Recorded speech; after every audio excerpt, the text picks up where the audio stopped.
Rose water ಮಾಡುವ ವಿಧಾನ. ತಗೊಂಡು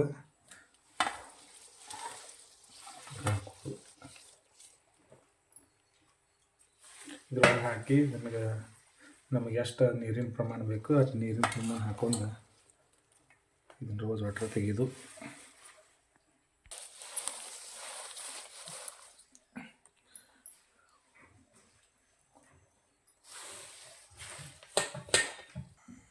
ಗುಲಾಬಿ ಹೂವಿನ ಪಕಡೆಗಳನ್ನು ಮಾಡ್ಕೊಂಡಿಂದ ಅದನ್ನು ಹಾಕಿಂದ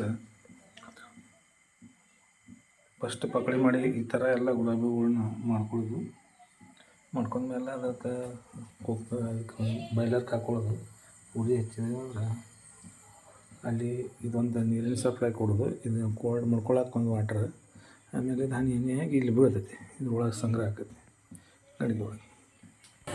ರೋಸ್ ವಾಟ್ರ್ ಈ ಥರ ಹನಿಯಾಗಿ ಲಿಕ್ವಿಡಾಗಿ ಕನ್ವರ್ಟ್ ಆಕೈತಿ. ಇದನ್ನು ಬಳಸಬಹುದು ಔಷಧಿ.